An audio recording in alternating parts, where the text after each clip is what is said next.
Welcome ටු කවුන්ස් today channel. අද අපි පටන් ගන්න යන්නේ අපේ සීමාසත සමාගම් ගිණුම්කරණය පාඩමේ තුන්වෙනි පාඩම. මීට කලින් සීමාසත සමාගම් ගිණුම්කරණය සම්බන්ධයෙන් පාඩම් දෙකක් වීඩියෝ මම මගේ මේ channel එකට දැම්මා. එහෙනම් අපි කල් වේලා යවන්න නැතුව පටන් ගමු. අපේ තුන්වෙනි කොටස සීමාසත සමාගම් ගිණුම්කරණය ඒකක යටතේ අද කතා කරන්න බලාපොරොත්තු වෙනවා කොටස් සමාගමක් නිකුත් කිරීම සහ එහා සම්බන්ධව දිසටහන් කරන්නේ කොහොමද කියන එක මේ තුන්වෙනි පාඩමේ යටතේ මූලිකව කතා කරනවා. එතකොට සමාගම් සම්බන්ධයෙන් හැඳින්වීම සහ ඒ හා සම්බන්ධ නීතිමය පසුබිම කියන දේවල් කොටස් ප්‍රාග්ධන සහ කොටස් ප්‍රාග්ධනයේ සංයුතිය කොටස් ප්‍රාග්ධන බෙදෙන ඒ විවිධ වර්ග ගැන අපි කලින් වීඩියෝ පාඩම් වල සාකච්ඡා කරා. එතකොට මේ වීඩියෝ පාඩම බලන්න කලින් අර ගිණුම්කරණය සම්බන්ධයෙන් නිකුත් කරලා තියෙන අපේ සමාගම් ගිණුම්කරණය සම්බන්ධ පළවෙනි සහ දෙවෙනි පාඩම් බලන්න. ඒ වගේ ලින්ක් උත් මම මේ වීඩියෝ එක යටින් දාන්නම් ඩිස්ක්‍රිප්ෂන් එකේ.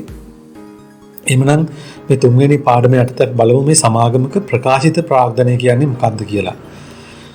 එතකොට සමාගමික ප්‍රාග්ධනය අපි ප්‍රකාශිත ප්‍රාග්ධනය කියලා හඳුන්වන්නේ සමාගමක් අරමුදල් රැස් කරගන්න අපි දන්නවා සමාගමේ කොටස් මහ ජනතාවට නිකුත් කරනවා. එතකොට ඒ නිකුත් කරන කොටස් සාමාන්‍ය කොටස් වෙන්න පුළුවන්, වර්ණීය කොටස් වෙන්න පුළුවන්. ඒ කුමන කොටස් වර්ග නිකුත් කරත් සමාගම අරමුණු කරන්නේ. සමාගමේ අරමුණ වෙන්නේ සමාගමේ අරමුදල් රැස් කරගන්න එක තමයි ඒගොල්ලන්ගේ මූලික අභිප්‍රාය මේ කොටස් නිකුත් කිරීම. එතකොට මේ විදිහට නිකුත් කරලා අපි ලබා ගන්න ප්‍රාග්ධනයට, ඒ කියන්නේ අරමුදල් රැස් කරගන්න සමාගම කොටස් මහ ජනතාවට නිකුත් කරලා ලබා ගන්න ප්‍රාග්ධනයට අපි කියනවා ප්‍රකාශිත ප්‍රාග්ධනය. එහෙනම් මෙන්න මේ විදිහට අපිට දක්වන්න පුළුවන් සමාගමක් අරමුදල් රැස් කර ගැනීමට සමාගමේ කොටස් මහ ජනතාවට නිකුත් කරයි.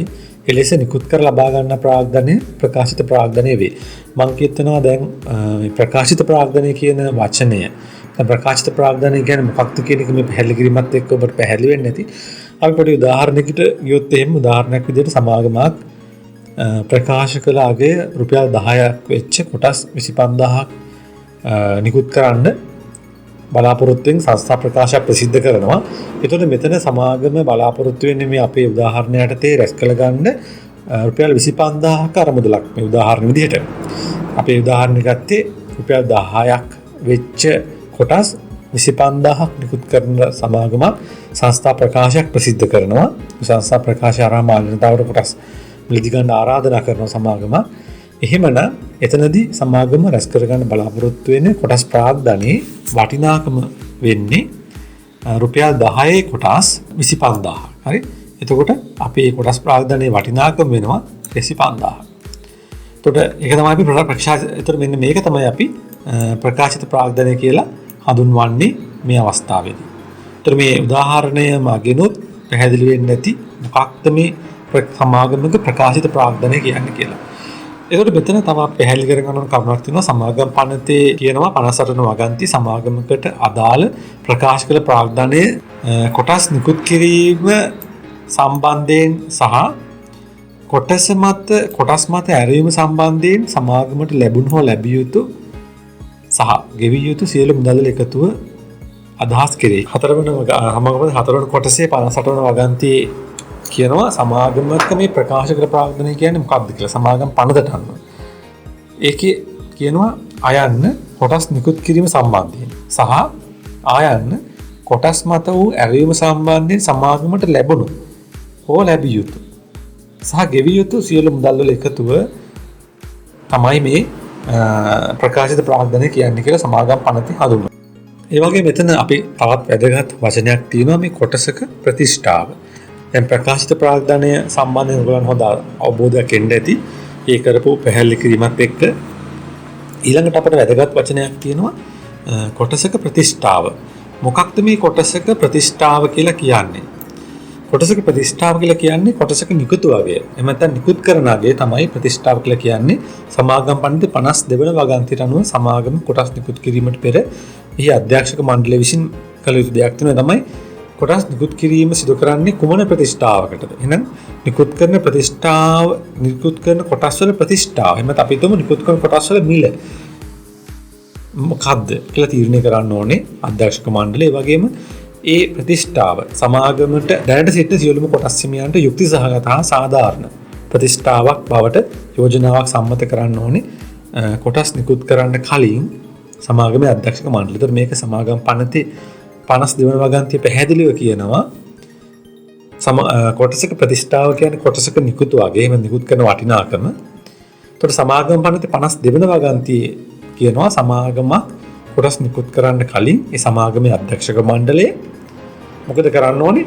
කොටස් නිකුත් කරන්නේ කුමන ප්‍රතිෂ්ඨාවටද? ඒ කියන්නේ කොටසක නිකුත් කරන අගය කීයද කියන එක තීරණය කරන්න ඕනේ. ඒ වගේම මේ ප්‍රතිෂ්ඨාව එහෙම නැත්නම් නිකුත් කරන අගය සමාගමේ දැනට ඉන්න සියලුම කොටස් හිමියන්ට යුක්ති සහගත ඒ වගේම සාධාරණ නිකුත් වගයක් එහෙම නැත්නම් ප්‍රතිෂ්ඨාවක් බවට යෝජනාවක් සම්මත කර ගන්න ඕනේ. එතකොට මෙන්න මේ කාරුණු කාරණා සම්පූර්ණ කරගත යුතු වෙනවා සමාගමකට සමාගම් පන්තියේ 52 වන වගන්තියට අනුව සමාගම කොටස් නිකුත් කරන්න කලින්. එතකොට මේ කොටසක නිකුත් වගේ කියන එක නැත්නම් කොටසක ප්‍රතිෂ්ඨාව කියන එක අපි සරලව කිව්වොත් කොටසක මිල කියන එක සල්ලි වලින්ම ලැබිය යුතු නැහැ. එතකොට මේ කොටසක ප්‍රතිෂ්ඨාව සමාගමට ලැබෙන්න පුළුවන් ආකාර මම මේ ස්ලයිඩ් එකේ දාලා තියෙනවා. කොටසක නිකුත් වගේ ලැබෙන්න පුළුවන් එකක් තමයි මුදල් විදිහට. ඒ වගේම පොරොන්දු නෝට් විදිහට. ඒ වගේම අනාගත සේවා විදිහට. වත්කම් හා දීපල විදිහට. නැත්නම් වෙනත් සුරැකුම්. මෙන්න මේ කියන ආකාරයන්ගෙන් ඕනෑම ආකාරයකට සමාගමක කොටසක ප්‍රතිෂ්ඨාව සමන්විත වෙන්න පුළුවන්. නැත්නම් මෙන්න මේ දේවල් වලින් සමාගමක ප්‍රතිෂ්ඨාව ලැබෙන්න පුළුවන්. ඒ වගේම සමාගම් පනතේ 52 වෙනි වගන්තියේ කියනවා මේ ප්‍රතිෂ්ඨාව එවත කොටසක නිකුත් වටිනාකම සමාගමට ලැබිලා දවස් 20ක් ඇතුළත කොටස් විභජනය කරන්න ඕනේ. කියන්නේ කොටස් මහජනතාවට බෙදලා දෙන්න ඕනේ කියන එක 52 වෙනි වගන්තියේ සඳහන් වෙනවා. කොටස් මිලදී ගත්තට පස්සේ මහජනතාවේ මිලදී ගත්ත කොටස් වෙනුවෙන් සමාගමට ලැබුණ මුදල් වලට අනුව ඒ කොටස් ප්‍රමාණයන් ප්‍රාග්ධනයන් ඒ පුද්ගලයාට අයත් ප්‍රමාණයන් දින 20ක් තුළදී විභජනය කරන්න කියනවා 52 වෙනි වගන්තියට අනුව. ඒතර මේක පැහැදිලි වෙයි මේ ඉදිරි සාකච්ඡාවලදී මොකද්ද විභජනය කියන්නේ කොහොමද මේක ගිණුම්ගත වෙන්නේ කියන එක ඉදිරියේදී අපි සාකච්ඡා කරනකොට පැහැදිලි වෙයි. එතකොට මෙතන මේ කොටසක නිකුත් වගේ එහෙම නැත්නම් අපි කිව්වා මොකද්ද කොටසක ප්‍රතිෂ්ඨාව කියන එක එක සැරේම හැම වෙන්නත් පුළුවන් සමාගමට. එහෙම නැත්නම් මේක වාරික විදිහට ලැබෙන්නත් පුළුවන්. කොටසක ප්‍රතිෂ්ඨාව එක සැරේ ලැබෙන්නත් පුළුවන් සමාගමට. එහෙම නැත්නම් ඒක වාරික විදිහට ලැබෙන්නත් පුළුවන්. ඒකත් විශේෂයෙන් මතක තියාගන්න ඕන. ඒතර මූලික කොටසක ප්‍රතිෂ්ඨාව කියන එකෙන් කොටසක නිකුත් කරන අගය කියන එක ඔබ මතක තියාගන්න. ප්‍රතිෂ්ඨාව කියන එක යටතේ උසස් පෙළ ගිණුම්කරණයේදී අපි කොටසක ප්‍රතිෂ්ඨාව එකවර ලබා ගන්න කොට කොහොමද ගිණුම් තියන්නේ කියන එක තමයි කතා කරන්නේ. කොටසක ප්‍රතිෂ්ඨාව වරින් වර අවස්ථා කිහිපයක අය කර ගන්නකොට ගිණුම් තියන එක උසස් පෙළ මට්ටමේදී මේ වෙනකොට සාකච්ඡා වෙන්නේ නැහැ. ඒ නිසා අපිට උසස් පෙළ මට්ටමින් සාකච්ඡා කරන්න වෙන්නේ කොටස් නිකුත් කරනකොට ඒ කොටසක නිකුත් වටිනාකම නැත්නම් ප්‍රතිෂ්ඨාව එකවර ලබා ගන්නකොට අපි කොහොමද ගිණුම් තියන්නේ කියන එක. යටතේ මේ රූප සටහනෙන් ඔබට පැහැදිලි වෙනවා සීමිත පොදු සමාගම් වල ගිණුම් තැබීම අපි කතා කරන්නේ. මොකද සීමිත පොදු සමාගම් වල කොටස් තමයි ප්‍රසිද්ධියේ මහජනතාවට නිකුත් කරන්න පුළුවන්. සංස්ථා ප්‍රකාශයක් මගින් මිලදී ගන්න කියලා ආරාධනා කරන්න පුළුවන්. තැබීමෙන් අපි කතා කරනවා. එහෙනම් එතනදී කොටසක ප්‍රතිෂ්ඨාව අපි දන්න කොටසක නිකුත් වගේ ඒක රැස් කර ගන්න ක්‍රම ගැන අපි කලින් ස්ලයිඩ් එකේ කතා කරා. ඒක මුදලින්ම ලැබිය යුතු නැහැ. කොටසක ප්‍රතිෂ්ඨාව රැස් කර ගන්න පුළුවන් මුදල් විදිහට, දීපල විදිහට, පොරොන්දු නෝට්ටු විදිහට, වෙනත් සුරැකුම් විදිහට, අනාගත සේවා විදිහට මේ කොටසක ප්‍රතිෂ්ඨාව සමාගමට ලැබෙන්න පුළුවන්. එතකොට මෙතනදී අපි කතා කරන්නේ මේ මුදල් නැත්නම් දීපල නැත්නම් පොරොන්දු නෝට්ටු නැත්නම් වෙනත් සුරැකුම් නැත්නම් අනාගත සේවා විදිහට එක සැරේ එකවර සමාගමට ලැබෙනකොට කොහොමද ඒවා ජර්නල් ගත කරන්නේ නැත්නම් ලෙජර් එකට පිටපත් කරන්නේ කියන එක අපි සාකච්ඡා කරනවා මේ කොටස් නිකුත්වේදී ප්‍රතිෂ්ඨාව එකවර ලබා ගැනීමේදී ගිණුම් තැබීම කියන එක යටතේ. ඒතර මේ රූපසටහනත් ඔබට පැහැදිලි වෙනවා ඇති සමාගමක කොහොමද මේ ප්‍රතිෂ්ඨාව ගිණුම්ගත කරන ක්‍රියාවලිය, ප්‍රතිෂ්ඨාව ලැබෙන විදිහ, මේක රැස් කරගන්න ආකාරය, ඒවා ගිණුම් තියන්නේ කොහොමද කියන එක තැනට අපි යන ආකාරය මේ රූප සටහන ඔබට පැහැදිලි වෙනවා ඇති. එතකොට කොටස් නිකුත් කිරීම හා ප්‍රතිෂ්ඨාව එකවර ලබා ගැනීම කියන එක අපි අදහස් කරන්නේ සීමිත පොදු සමාගමක් ප්‍රාග්ධනය රැස් කරගන්න අපි දන්නවා කොහොමද මහජනතාවට ප්‍රසිද්ධිය කොටස් නිකුත් කරලා. එහෙනම් සමාගම ව්‍යවස්ථාවල විධිවිධානට අනුව සමාගමක අධ්‍යක්ෂක මණ්ඩලය උචිතයයි සැලකෙන යම් යම් පුද්ගලයන් වෙත කොටස් නිකුත් කරන්න හැකියාව තියෙනවා. ඒකට සමාගමක කොටස් නිකුත් කරන්න පුළුවන් අවස්ථා දෙකක් තියෙනවා. එකක් තමයි මූලික ප්‍රසිද්ධ නිකුතුවක් මගින්, දෙවැන්න පරිණත ප්‍රසිද්ධ නිකුතුවක් මගින් සමාගමකට අවස්ථාව තියෙනවා. මෙතන කොටස් නිකුත් කරන්න අවස්ථා දෙකක් යටතේ පුළුවන්. ඒ තමයි මූලික ප්‍රසිද්ධ නිකුතුවක් මගින්, දෙවැන්න පරිණත ප්‍රසිද්ධ නිකුතුවක් මගින්. එතකොට මෙන්න මේ අවස්ථාව යටතේ අවස්ථා දෙක යටතේ සමාගමකට කොටස් නිකුත් කරන්න පුළුවන්. එතකොට සමාගමක ව්‍යවස්ථාවලියේ විධිවිධානට අනුව සමාගමක අධ්‍යක්ෂක මණ්ඩලයේ උචිතයි සැලකෙන පුද්ගලයන් වෙත කොටස් නිකුත් කිරීමේ හැකියාව තියෙනවා සමාගමේ ව්‍යවස්ථාවලිය අනුව. ඒ වගේම සමාගමකට කොටස් නිකුත් කරන්න පුළුවන් අවස්ථා දෙකක් තියෙනවා සීමිත පොදු සමාගමකට. ඒ යටතේ එකක් තමයි ඒ වගේම සමාගමකට කොටස් නිකුත් කරන්න පුළුවන් අවස්ථා දෙකක් තියෙනවා. එකක් තමයි මූලික ප්‍රසිද්ධ නිකුතුවක් මගින්, දෙවැන්න පරිණත ප්‍රසිද්ධ නිකුතුවක් මගින්. ඒක අපි කලින් සඳහන් කරා වගේ මම නැවතත් මතක් කරනවා කොටසක මිල එහෙම නැත්නම් ප්‍රතිෂ්ඨාව වෙත නිකුතු වගේ ක්‍රම දෙකකට ලබා ගන්න පුළුවන් කිව්වා අපි. ඒ තමයි එකවර සමාගම ලබා ගන්න පුළුවන් කොටසක ප්‍රතිෂ්ඨාව නැත්නම් ඒක වාරයක විදිහට ලබා ගැනීමේ හැකියාව තියෙනවා. එහෙනම් මෙතනදී අපි උසස් පෙළ මට්ටමේදී අවධානය යොමු කරන්නේ කොටසක ප්‍රතිෂ්ඨාව එකවර ලබා ගැනීම සම්බන්ධයෙන් කොහොමද අපි කටයුතු කරන්න කියන එක ගැන. එමනම් මේ අපි දැන් ප්‍රතිෂ්ඨාව කියන්නේ මොකක්ද කියලා ඉගෙන ගත්තා. ප්‍රකාශිත ප්‍රාග්ධනය කියලා කියන්නේ මොකක්ද කියන එක ගැන අපි ඉගෙන ගත්තා. එතකොට සමාගමක පොදු සමාගමක අරමුදල් රැස් කර ගන්නකොට ඒ සමාගමේ ප්‍රතිෂ්ඨාව සමාගම ලැබෙන ආකාරය ගැන අපි ඉගෙන ගත්තා. ඒ වගේම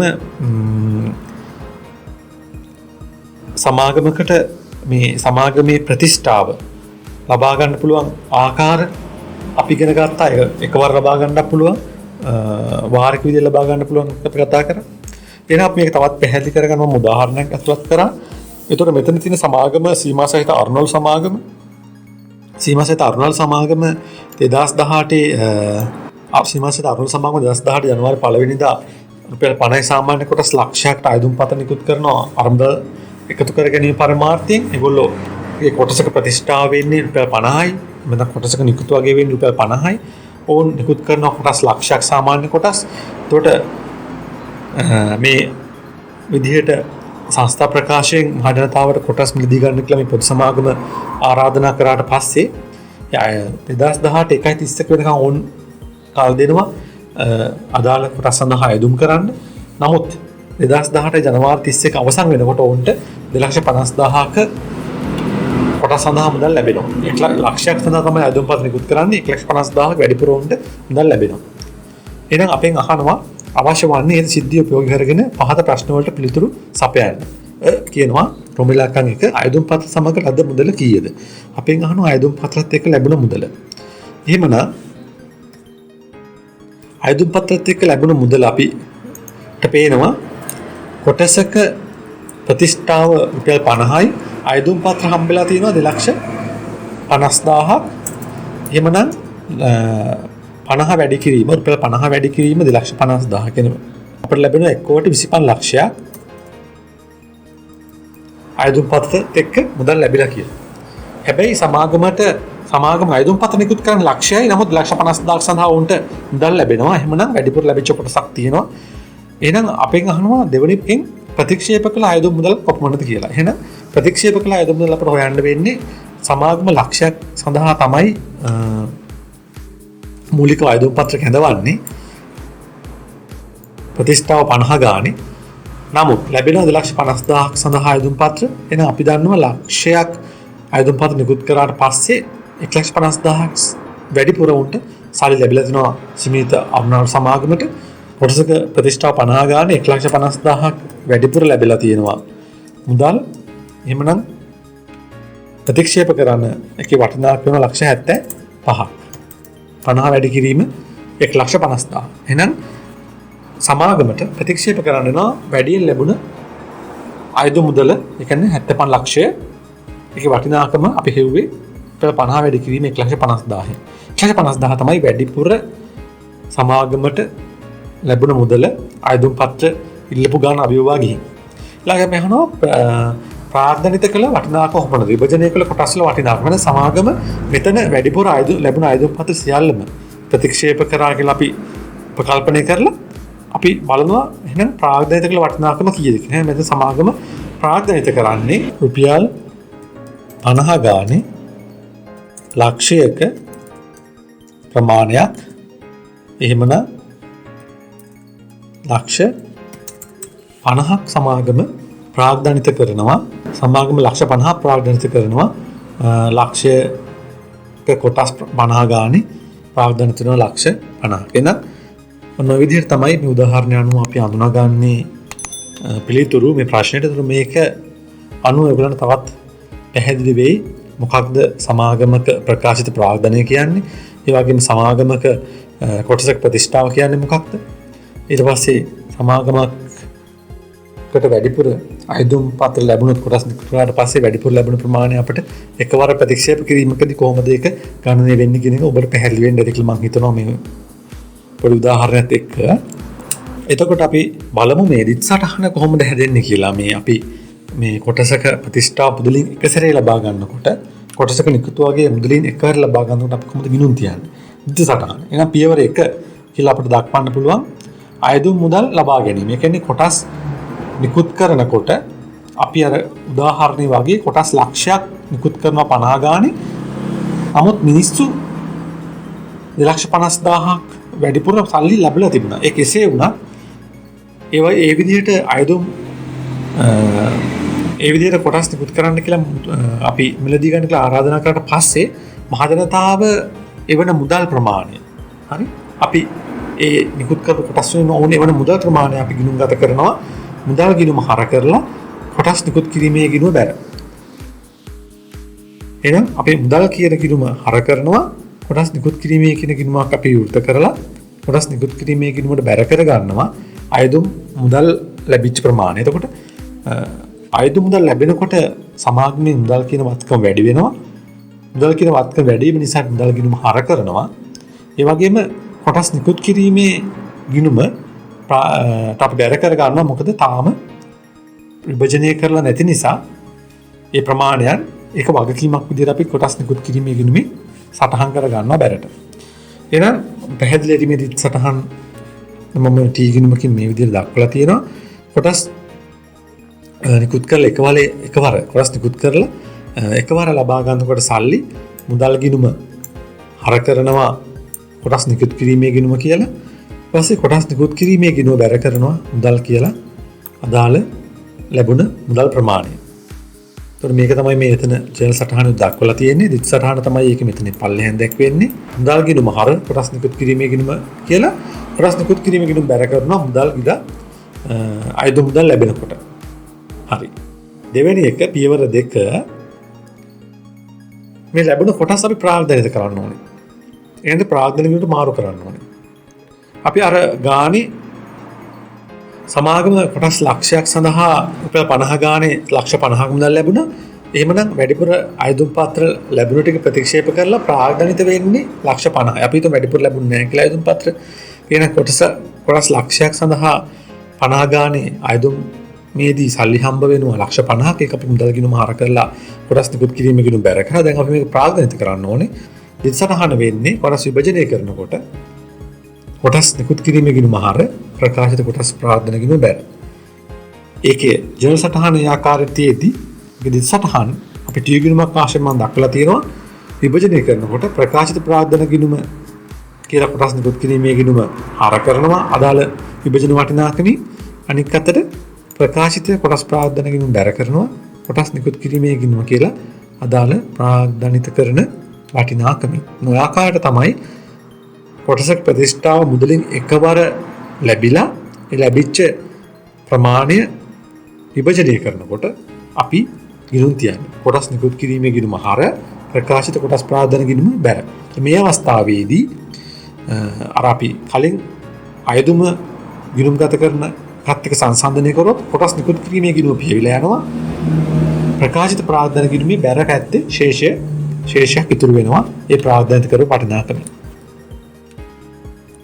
ඊළඟ අපි මේකත් සාකච්ඡා කරන්න උදාහරණයක් දාගත්තමම සමාගමක් ප්‍රකාශ කළාගේ රුපියල් 10 බැගින් කොටස් 30000ක් නිකුත් කිරීමට සංස්ථා ප්‍රකාශයක් ප්‍රසිද්ධ කරන ලදී.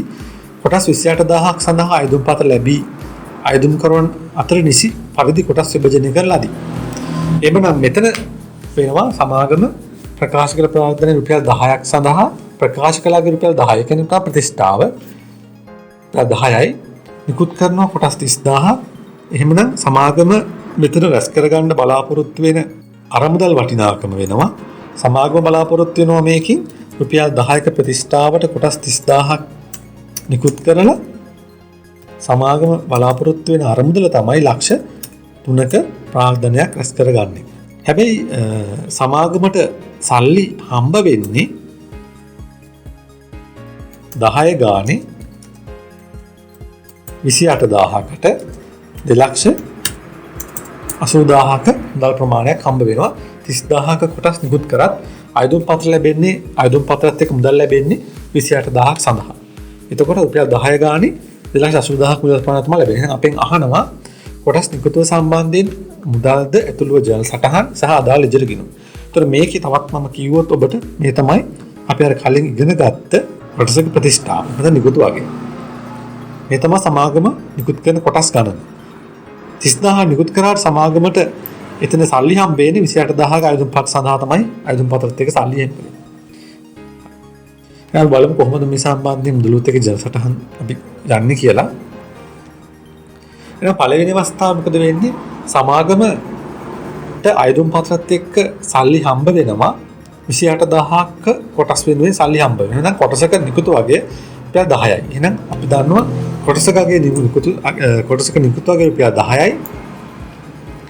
කොටස් 28000ක් සඳහා සල්ලි හම්බ වෙනවා. එහෙනම් එතන 10 වැඩි කිරීම 28000 වටිනාකම වෙනවා රුපියල් 2,80,000ක්.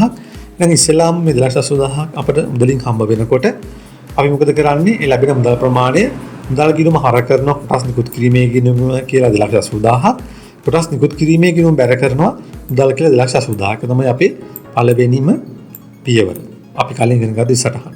දෙවැන්න තමයි මේ ලැබුණු කොටස් ප්‍රමාණය ප්‍රාර්ථනිත කරන අවස්ථාව. මේ තමයි ඒකට දාලා පළවෙනි දිසටහනට දාලා ජන සටහන. දෙවෙනි එක තමයි මේ ලැබුණ කොටස් අයදුම්පතත් එක්ක ලැබුණ 2,80,000 ප්‍රාර්ථනිත කරන අවස්ථාව. එහෙනම් අපි ප්‍රාර්ථනිත කරන මොකද කරන්නේ? අපි අර කලින් ඉගෙන ගත්තා වගේ කොටස් නිකුත් කිරීමේ ගිණුම දැන් තියෙනවා 2,80,000ක ප්‍රමාණයක් මුදල් හර වෙලා කොටස් නිකුත් කිරීම බැර වෙලා අපි නම් මේක ප්‍රාර්ථනිත කරද්දී මොකද කරන්නේ? ප්‍රකාශිත ප්‍රාර්ථන ගිණුම හර කරනවා 2,80,000ක් කියලා. ප්‍රකාශිත කොටස් ප්‍රාර්ථන ගිණුම බැර කරන කොටස් නිකුත් කිරීමේ ගිණුමට 2,80,000ක්.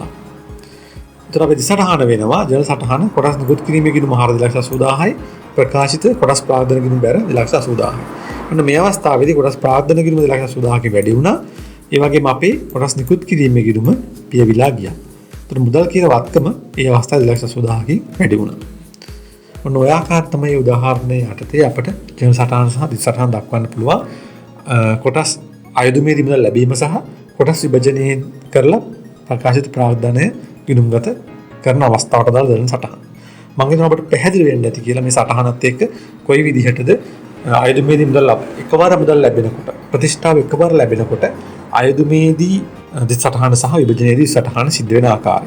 දැන් අපි කලින් උදාහරණ වල සාකච්ඡා කළේ දිසටහන සාකච්ඡා කරේ අපේ අයදුම් සමාගම ඉල්ලුම්පත් නිකුත් කරන මුදලට සමාන මුදල් ලැබෙන අවස්ථාවක සහ ඊට වඩා අඩුවෙන් ලැබුණොත් කොහොමද ගිණුම්ගත කරන්නේ කියලා.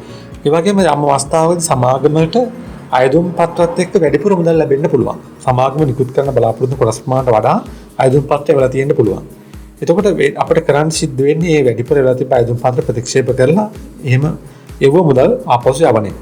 එහෙනම් වැඩිපුර ලැබුණ අයදුම්පත්ය සඳහා මුදල් ආපසු යවනකොට දිසටහන වෙන්නේ ඒකත් අපිට කොටස් නිකුත් කිරීමේ ගිණුම හරහාම කර ගන්න පුළුවන්. කොටස් නිකුත් කිරීමේ ගිණුම හර කරන වැඩිපුර මුදල් ලැබුණු ප්‍රමාණය අනික් අතට ඒවා අපි සල්ලි වලින් ගෙවනකොට අපේ මුදල් කියන වත්කම අඩු වෙනවා. නිසා මුදල් ගිණුම බැර කරනවා. මොකද අයදුම්පතත් එක්ක සමස්ත මුදල් හම්බෙනකොට අපි එක සැරේ ලැබෙනකොට ඒ ප්‍රමාණය අපි මුදල් ගිණුම හර කරලා කොටස් නිකුත් කිරීමේ ගිණුම බැර කරගත්තා. ඊට පස්සේ අපි වැඩිපුර ලැබෙන ප්‍රමාණය හඳුනාගෙන ඒවා හපු සල්ලි යවනකොට මුදල් ගිණුම බැර කරලා කොටස් නිකුත් කිරීමේ ගිණුම හර කරනවා. මොකද ඒ වෙනකොටත් කොටස් නිකුත් කිරීමේ ගිණුමේ තමයි වැඩිපුර ලැබෙන ප්‍රමාණයක් තියෙන්නේ. ඒ වගේම වැඩිපුර ලැබෙන සල්ලි ප්‍රමාණය ඒ වෙලාවේ මුදල් ගිණුමට හර වෙලා තියෙන. එහෙනම් නැවත යවනකොට මුදල් කියන වත්කම අඩු වෙනවා. ඒ වගේම කොටස් නිකුත් කිරීමේ ගිණුමේ තියෙන බැර ශේෂය අපි හර කරනවා. මේ වැඩිපුර අයදුම්පත් ලැබුණ අයදුම්පත් ආපහු යවනකොට. එහෙනම් වැඩිපුර යම් අවස්ථාවක අයදුම්පත්වත් එක්ක සල්ලි හම්බුනොත් ඒවා ආපහු යවනකොට අපි සටහන වෙන්නේ කොටස් නිකුත් කිරීමේ ගිණුම හර මුදල් ගිණුම. මේකට අපි උදාහරණයක් කරලා සාකච්ඡා කරමු. සමාගමක් සංස්ථා ප්‍රකාශයක් මගින් මහ ජනතාවට සාමාන්‍ය කොටස් 30000ක් ගන්න කියලා ආරාධනා කරනවා. ඒතර මේ නිකුතව සඳහා කොටසක ප්‍රතිෂ්ඨාව රුපියල් 15යි කියලා යෝජනා සම්මත කර ගන්නවා අධ්‍යක්ෂකවරු. ඒ වගේම අයදුම්පත් සමග කොටසක මුළු අගය ලබා ගන්න තීරණය කරනවා. වාරික වශයෙන් නෙමෙයි අයදුම්පතත් එක්ක සමස්ත අගයම ලබා ගන්න තීරණය කරනවා. ඒ වගේම කොටස් 35000ක් සඳහා අයදුම්පත් ලැබිලා තියෙනවා. සමාගම නිකුත් කරන කොටස් 30000යි. නමුත් 35000ක් සඳහා අයදුම්පත්වත් එක්ක සල්ලි හම්බ වෙනවා. සමාගම අතිරික්ත මුදල් මුදල් හරවා යවන්න. ඒ කියන්නේ 5000ක කොටස් සඳහා අතිරික්තව ලැබෙන මුදල ආපහු යවන්න තීරණය කරනවා. එහෙනම් අපෙන් අහනවා මේ අවස්ථාවේදී මේ අතිරික්ත මුදල් ආපහු යවන අවස්ථාවේදී කොටස් නිකුතු සම්බන්ධ මුදල්ද ඇතුළු ජන සටහන් පෙන්වන්න සහ අදාළ ඉදිරිගිණු පෙන්වන්න කියලා. එතකොට මම මේක අපි හදන්න කලින් අපි පොඩි පැහැදිලි කර ගැනීමකට ගියොත් එහෙම අපිට පැහැදිලි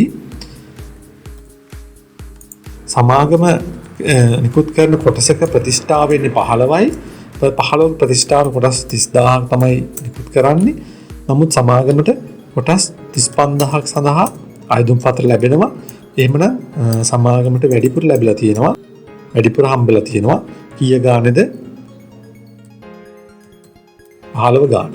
නෝක තමයි අපේ වෙන්නේ 15 ගානේ වැඩිපුර ලැබෙන 5000 අපි සමාගම ආපහු හරවලා යවනවා. එහෙනම් ඉස්සරලාම අපේ මේක තමයි අපි මේ ජර්නල් පොදු ජර්නල් සටහන.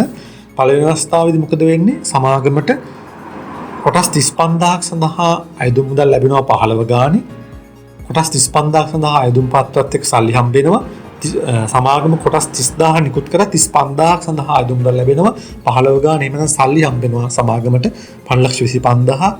එතකොට මේ මුදල් ලැබෙනකොට මුදල් කියන වත්කම වැඩි වෙන නිසා අපි මොකද කරන්නේ? මුදල් ගිණුම හර කරනවා 525000.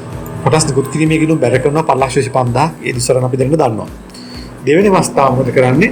සමාගම කොටස් විභජනය කරනවා. සමාගම විභජනය කරන කොටස් කීයක්ද? වැඩිපුර යව අයදුම්පත් ප්‍රමාණය ප්‍රතික්ෂේප කරලා 5000 30000ක් තමයි සමාගම නිකුත් කරන්නේ. එහෙනම් 30000 විභජනය කරනවා. 30000 වැඩි කිරීම 15 විභජනය වෙන වටිනාකම වෙන්නේ 450000. එහෙනම් විභජනය කරනකොට අපි දන්නවා අපි ඉස්සරහට ඉගෙන ගත්ත කලින් කොටස් නිකුත් කිරීමේ ගිණුම හර කරා 450000 ප්‍රකාශිත කොටස් ප්‍රාර්ථන ගිණුම බැර කරා 450000. ඒතර ඔය අයදුම සහ විභජනය හරි දැන් තියෙනවා වැඩිපුර ලැබුණ අයදුම් පත්‍ර වල මුදල් ආපහු යවන්න. එහෙනම් අපි දන්නවා 5000ක මුදල් කොටස් 5000ක් සඳහා අපිට සල්ලි හම්බ වෙනවා 15 ගානේ 75000ක් වැඩිපුර. ඒ ප්‍රමාණය අපි නැවත යවනකොට මොකද කරන්නේ? කොටස් නිකුත් කිරීමේ ගිණුම හර කරලා මුදල් ගිණුම බැර කරනවා 75000ක් අතිරික්ත මුදල් ආපහු යවද්දී. එහෙනම් අපි පළවෙනි අවස්ථාවේදීම මේ 525000ම මුදල් ගිණුමට දාගත්තී වැඩිපුර ලැබෙන ප්‍රමාණයක් මුදල් ගිණුම ඇතුළේ තියෙනවා. ඒ නිසා අපි මේ අවස්ථාවේදී ඒක මුදල් කියන වත්කමින් අයින් කරා. ඒ වගේම වැඩිපුර ලැබුණ 5000 මුදල කොටස් නිකුත් කිරීමේ ගිණුම ඇතුළේ තිබුණා. එහෙනම් ඒ ප්‍රමාණයත් අපි අයින් කරා. එතකොට දැන් කොටස් නිකුත් කිරීමේ ගිණුම පියවිලා යනවා. අපිට ප්‍රකාශිත ප්‍රාර්ථනයේ සමාගම පැත්තෙන් වැඩි වෙනවා 450000. එතකොට මුදල් කියන වත්කමේ සුද්ධ බලපෑම වෙනවා 450000 මේ ගැළපීමත් එක්ක. ඔන්න ආකාරයට තමයි වැඩිපුර ලැබුණ අයදුම් පත්‍ර ප්‍රතික්ෂේප කරලා මුදල් ආපසු හරවා යවුවොත් අපි සටහන් කරන්නේ. මේක තමයි අපේ ලෙජර් සටහන. අපේ කලින් සාකච්ඡා කරේ ජර්නල් සටහන. එතනදී අපි මෙතන මේ දක්වලා තියෙනවා මෙතන ස්ට්‍රක්චර් එක. ඒ කියන්නේ මේ බ්‍රේක් අප් එක 15 ගාන 35000කට සල්ලි සමස්තය හම්බ වෙනවා. නමුත් සමාගම විභජනය කරන්නේ 30 ගාන 30000 15 ගානේ 450000ක්. එහෙනම් 5000 ගානේ 15ක් කොටස් 5000කට රුපියල් 15 ගානේ 75000ක වැඩිපුර සල්ලි හම්බෙලා තියෙනවා. එතකොට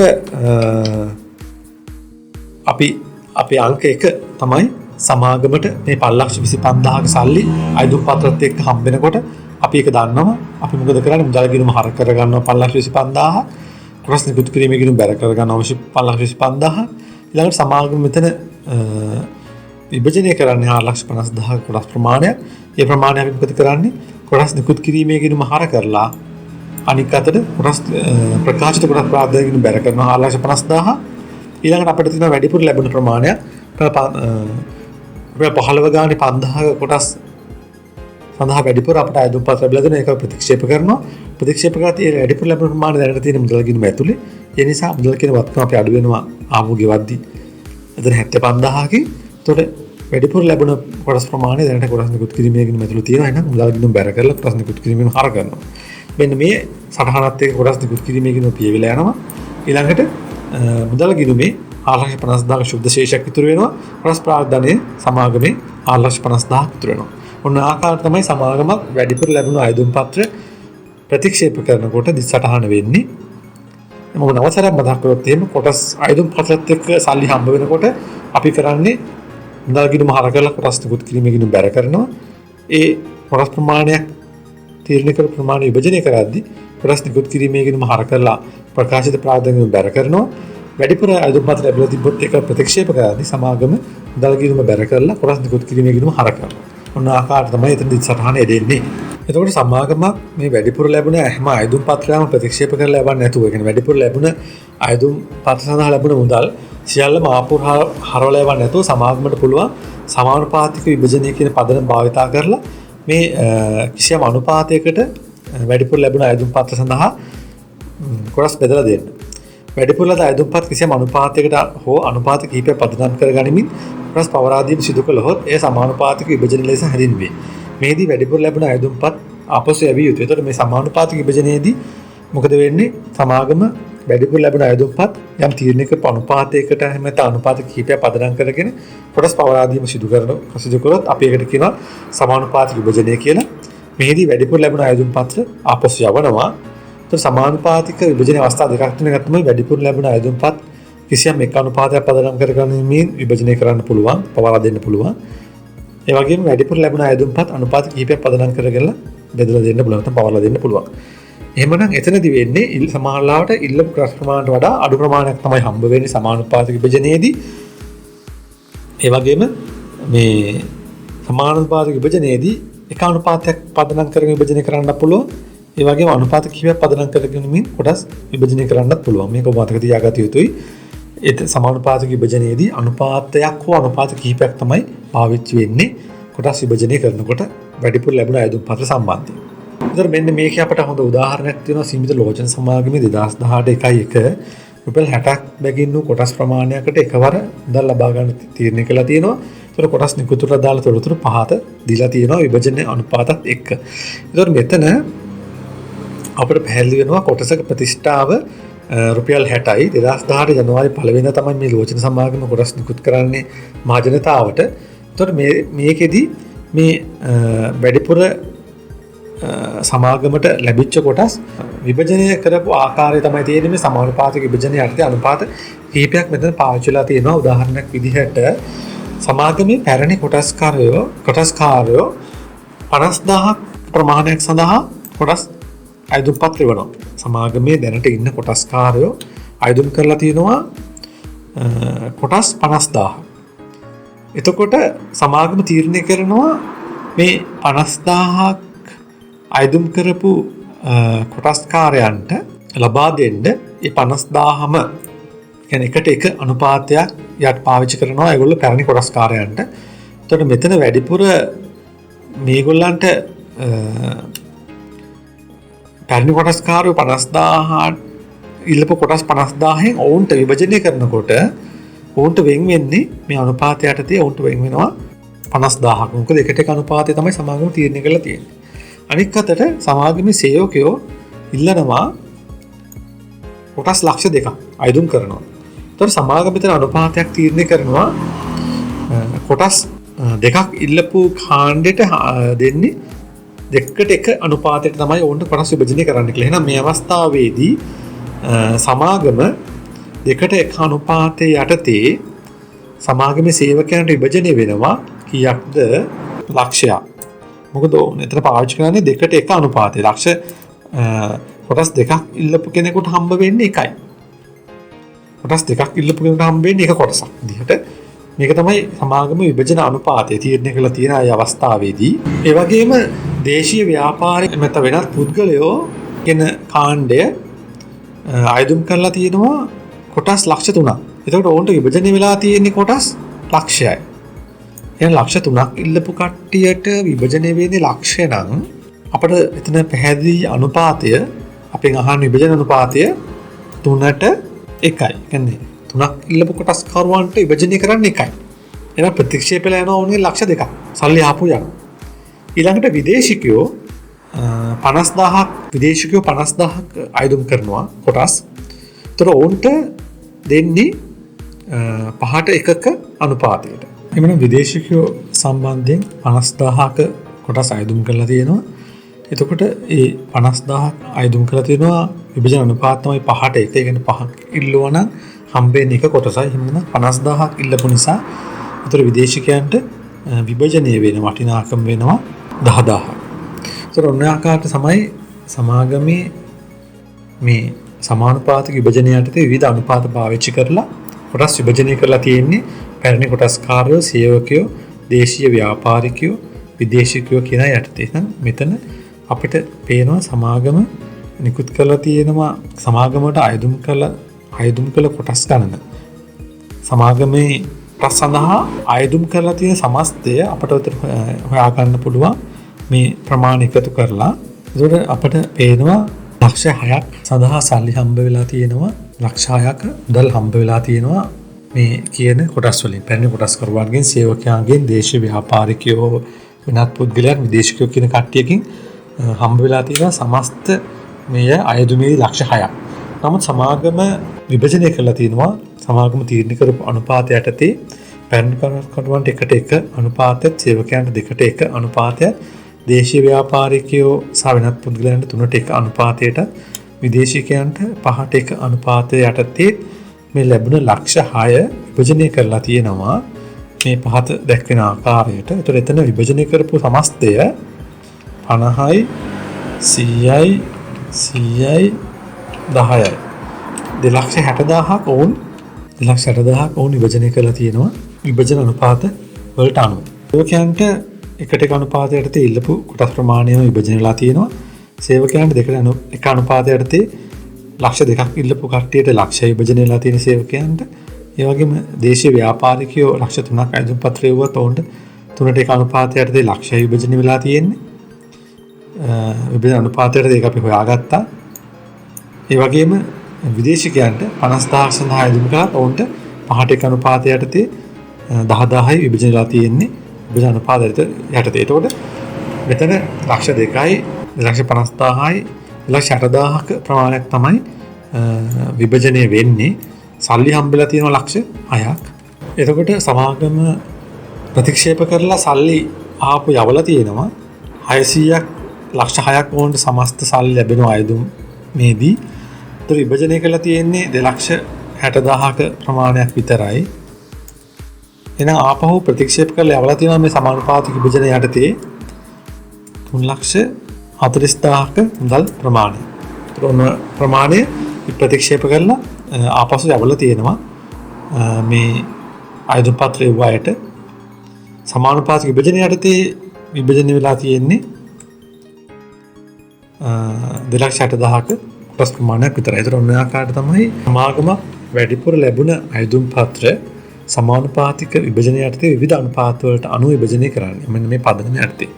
මම හිතනවා ඔබට පැහැදිලි වෙන්න ඇති කියලා කොහොමද වැඩිපුර ලැබුණ අයදුම් පත්‍ර සමාගම ප්‍රතික්ෂේප කරලා ආපසු යවන්නේ විවිධ අනුපාත යටතේ සමානුපාතික විභජන යටතේ. එහෙනම් දිස්සටහන්න ගියොත් මෙතන ලක්ෂ 6ක් සමාගමට සල්ලි හම්බ වෙනවා අයදුමේදී. ඒක අපි මුදල් ගිණුම හර කරලා කොටස් නිකුත් කිරීමේ ගිණුම බැර කරනවා. ඊට පස්සේ සමාගම සල්ලි හපු යවනවා 3,40,000ක්. ඒක කොටස් නිකුත් කිරීමේ ගිණුම හර කරලා මුදල් ගිණුම බැර කරනවා. ඊට පස්සේ සමාගම ප්‍රාග්ධානිත කරන්නේ 2,60,000ක කොටස් ප්‍රමාණයක්. ඒක කොටස් නිකුත් කිරීමේ ගිණුම හර කරලා ප්‍රකාශිත කොටස් ප්‍රාග්ධන ගිණුම බැර කරනවා 2,60,000.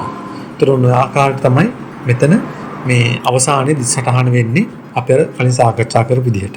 මම හිතනවා අද මේ කතා කරපු මාතෘකාවේ සමාගමක් කොටස් නිකුත් කරනකොට කොහොමද ගිණුම් තියන්නේ, ඒ වගේම වැඩිපුර අයදුම් පත්‍ර ලැබුණොත් ඒවා අපි හරවලා ආපහු යවුවොත්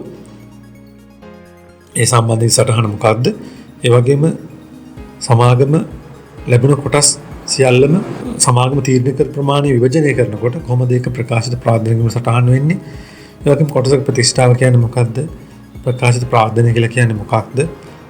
එහා සම්බන්ධ සටහන් සාන්‍යයන් ඔබට අවබෝධ වෙන්න ඇති කියලා මේ තුන්වන පාඩමත් එක්ක. එහෙනම් අපි සමාගම් ගිණුම් කරන යටතේ ඊළඟ පාඩමින් හමු වෙනකන් අදට මම නම දෙනවා. Accounts Tutor channel එක subscribe කරන්න. ඒ වගේම ඔයගොල්ලෝගේ යාළුවොත් අතර share කරන්න, like කරන්න. එමනම් ඊළඟ පාඩමින් හමු වෙනකන් අදට නවතිනවා. බොහොම ස්තුතියි.